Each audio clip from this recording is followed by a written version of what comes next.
दोस्तों, अगले वीडियो में हमने वाक्य के बारे में जाना था, वाक्य के अंगों को भी जाना था कि उद्देश्य क्या है, विधेय क्या है, साथ में वाक्य क्या है। अब हम वाक्य के प्रकार के बारे में जानेंगे। वाक्य के 3 भेद माने गए हैं, एक रचना के आधार पर, दूसरा अर्थ के आधार पर और तीसरा प्रयोग के आधार पर। कुछ विद्वान प्रयोग के आधार पर वाक्य के भेद मानते भी नहीं है, उसे वाच्य में ले जाते हैं, लेकिन हम इसमें साथ में शामिल कर लेंगे। यहाँ रचना के आधार पर वाक्य के भेद। रचना के आधार पर वाक्य के भेद 3 हैं, सरल वाक्य, संयुक्त वाक्य, मिश्र वाक्य। अब हम रचना के आधार पर वाक्य का पहला प्रकार सरल वाक्य देखें। सरल वाक्य, सिंपल सेंटेंस, एकदम इजी, आसान है। एक ही क्रिया वाला वाक्य सरल वाक्य कहा जाता है। सीधी सी बात करें, मतलब उद्देश्य एक से अधिक हो सकता है, मतलब क्रिया को करने वाले एक भी हो सकता है, एक से अधिक भी हो सकता है, लेकिन क्रिया एक ही होती है। आपको सरल वाक्य पहचानना हो तो उसकी पहली चाबी यही है कि जिसमें क्रिया एक ही होती है वो सरल वाक्य है। विद्यार्थी पढ़ रहा है, यहाँ उदाहरण है, विद्यार्थी पढ़ रहा है, यहाँ पढ़ने की क्रिया हो रही है, ठीक है। तो विद्यार्थी पढ़ रहा है, वो पढ़ता है विद्यार्थी, क्रियापद एक ही है और उद्देश्य भी एक ही है। राधा और गीता गीत गाती है, यहाँ वाक्य को यहाँ क्रिया है, वो गीत गाने की क्रिया है, क्रिया एक ही है, लेकिन गीत गाने वाले 2 लोग हैं, मतलब उद्देश्य एक से अधिक भी हो सकता है, राधा भी है और गीता भी है। तो ये वाक्य सरल वाक्य है। अध्यापक पढ़ा रहे हैं, सरल वाक्य है। पिताजी बाजार जा रहे हैं, सरल वाक्य है। बहुत सारे वाक्य का उदाहरण मैं आपको दे सकता हूँ। तो इस प्रकार सरल वाक्य को पहचानना एकदम आसान है, इजी है। अब हम रचना के आधार पर वाक्य का दूसरा भेद संयुक्त वाक्य पढ़ेंगे। संयुक्त मतलब जुड़ा हुआ, नाम से ही पता चलता है, संयुक्त, जुड़ा हुआ, किसी संयोजक से जुड़ा हुआ होता है, किसी योजक से जुड़ा हुआ होता है। यहाँ 2 वाक्य, 2 या 2 से अधिक वाक्य किसी योजक से जुड़ते हैं, ठीक है। वाक्यों को योजक से जोड़ा जाता है और योजक के रूप में जो उपयोग होता है, विद्यार्थी मित्रों आपको मैं बता दूं, आप तुरंत इस वाक्य को पहचान पाएंगे। और, तथा, अथवा, या, इसलिए, किंतु, परंतु, पर, वरन, ऐसे योजक का अगर वाक्य में उपयोग हुआ है तो आप तुरंत कह सकते हैं कि ये संयुक्त वाक्य है, ठीक है।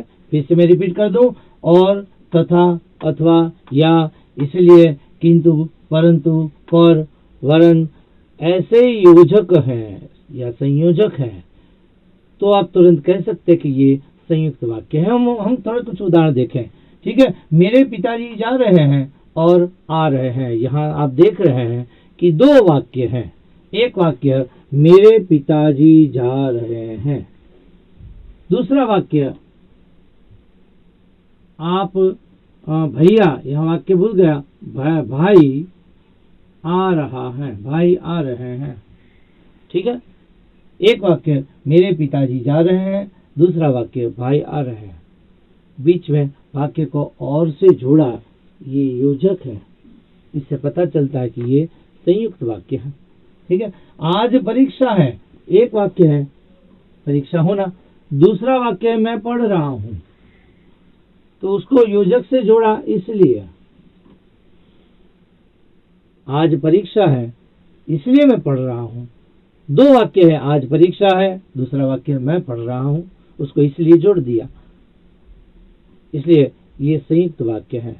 मुझे आपके साथ आना था किंतु आप चले गए थे, मुझे आपके साथ आना था, एक वाक्य, उसे किंतु योजक से जोड़ा, दूसरा वाक्य आप चले गए थे।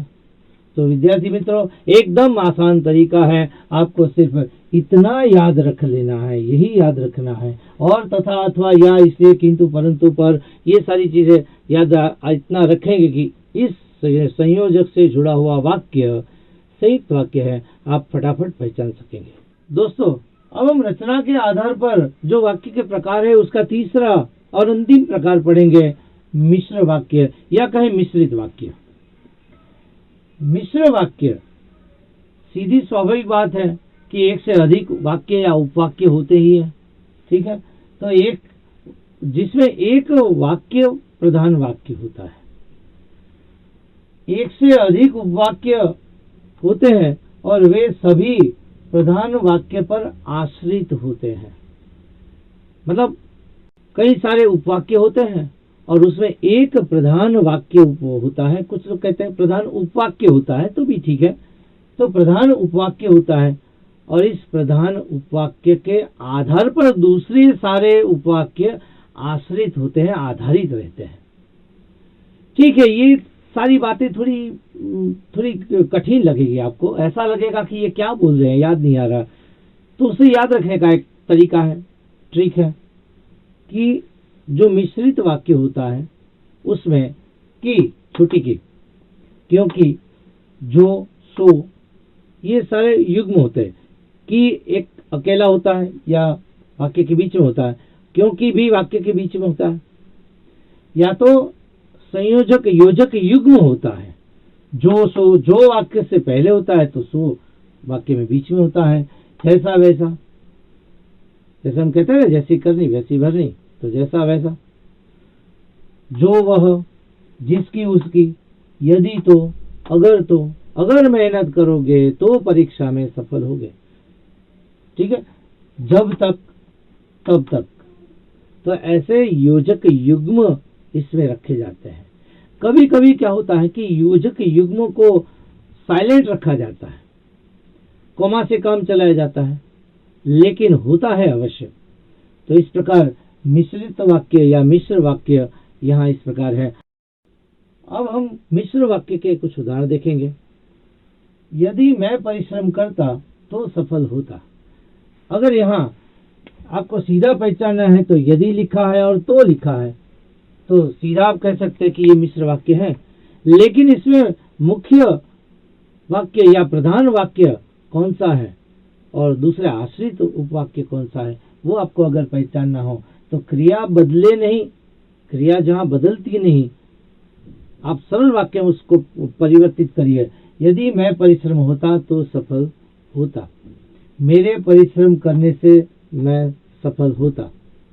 सफल होने की क्रिया यह मुख्य है, तो ये है प्रधान उपवाक्य और बाकी का है आश्रित उपवाक्य, ठीक है। ये तो आपको गहराई में जाना हो, तो अगर आपको परीक्षा में पहचान करनी हो तो आप सीधा यदि तो जो चाबी मैंने दी है, जो संयोजक दिए हैं, उसे ही आप याद रखें। तो भी जब मैं स्टेशन पर पहुंचा तब वह चला गया, यहाँ जब तब, मेरे स्टेशन पर पहुंचते ही वह चला गया, यहाँ चले जाने की क्रिया, उसके चले जाने की क्रिया, ये प्रधान उपवाक्य है। और मैं स्टेशन पर पहुंचा, ये आश्रित उपवाक्य है।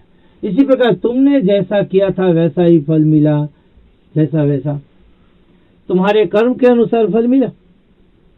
फल मिलने की क्रिया ये प्रधान उपवाक्य है और ये आश्रित उपवाक्य है।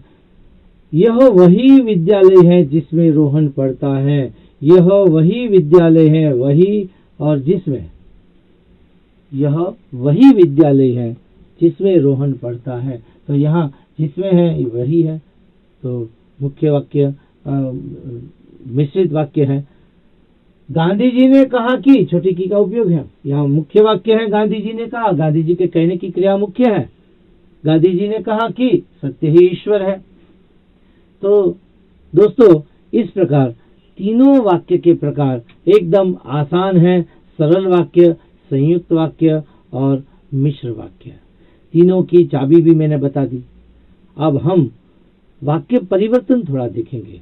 परीक्षा में आपको वाक्य परिवर्तन पूछा जाता है कि सरल वाक्य में से मिश्रित वाक्य में बदलिए या मिश्रित वाक्य में से संयुक्त में बदलिए। तो हम इसके भी कुछ उदाहरण देखेंगे। हम वाक्य परिवर्तन करें, जैसे यहाँ एक वाक्य दिया है, अगर मेहनत करोगे तो सफलता मिलेगी, मिश्र वाक्य है। अगर परीक्षा में आपको कहा जाए कि इसको सरल वाक्य में बदलिए, तो मेहनत करने वाले को सफलता मिलेगी, अगर तो निकाल देना है। ये अगर है और तो है वो निकल जाएगा। मेहनत करने वाले को सफलता मिलेगी। और संयुक्त वाक्य में अगर बदलना है तो संयुक्त वाक्य का जो नियम है याद करिए, और, तथा, अथवा, किंतु, परंतु, इसलिए वगैरह आता है। तो यहाँ और का उपयोग कर दिया, मेहनत करो और सफलता पाओ। तो एकदम आसान तरीका है ना, आसान, एकदम आसान तरीका। अब एक दूसरा उदाहरण भी देखें। अब हम दूसरा एक वाक्य का उदाहरण लें और उसका परिवर्तन देखें। शाम होते ही बच्चे घर की ओर चले, सरल वाक्य है, ठीक है। उसका संयुक्त में बनाए तो शाम हुई और बच्चे घर की ओर चले। यहाँ और योजक का उपयोग किया। जैसे ही शाम हुई बच्चे घर की ओर चले, मिश्र वाक्य बना दिया। तो तीनों वाक्य में हो गया।